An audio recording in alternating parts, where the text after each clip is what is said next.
prazos processuais contribuem para a ocorrência da prescrição. E isso é jogar dentro do jogo. Se o advogado, por exemplo, utiliza todo o prazo de resposta à acusação, todo o prazo para juntar o endereço de uma testemunha, todo o prazo para interpor um recurso, todo o prazo para apresentar as razões desse recurso, se vai utilizando todos os prazos que são oportunizados, esse advogado está atuando completamente dentro da lei. Se o prazo é de 10 dias, ninguém tem a obrigação de atuar, de apresentar o recurso, apresentar a peça em 5 dias, é óbvio, e está contribuindo para eventualmente ocorrer a prescrição. Eu já vi casos, eu já vi processos que tiveram a prescrição interrompida por conta da publicação da sentença condenatória e ocorreria a prescrição por uma questão de 5 dias, 8 dias, 10, 12 dias, até 15 dias.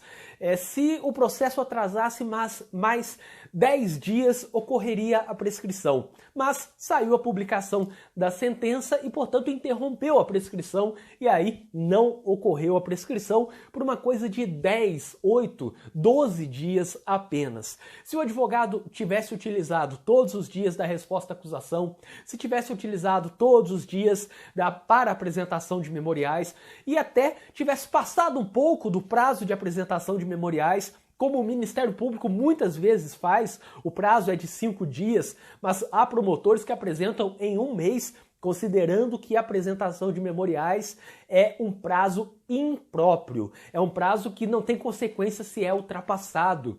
Se tivesse utilizado os prazos, ocorreria a prescrição. Então isso é algo para se considerar. Pode ser que o advogado pense, bom, não vai ocorrer, eu não vou impedir a ocorrência da prescrição apenas por apresentar essa peça 3, 5, 10 dias antes do prazo, 8 dias antes do prazo. Às vezes pode sim impedir que ocorra a prescrição. Se tivesse apresentado no prazo a resposta à acusação, se tivesse apresentado as alegações finais no prazo ou no mesmo prazo do Ministério Público, o Ministério Público apresentou em 35 dias, então apresenta também em 35 dias, a culpa não vai ser só sua, a culpa é do Ministério Público também.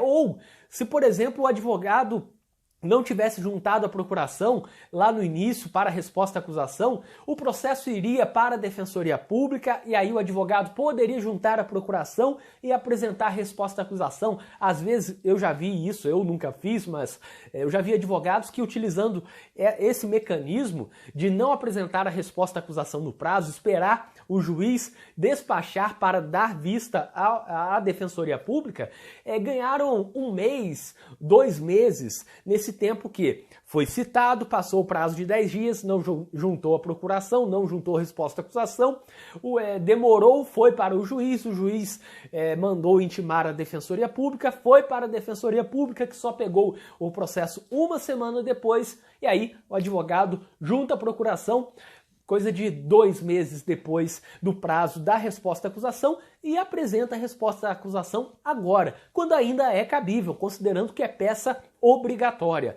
Isso faz parte do jogo também. Isso é utilizar a obrigatoriedade da peça como fundamento defensivo também. Isso não é algo ilegal, não é algo antiético.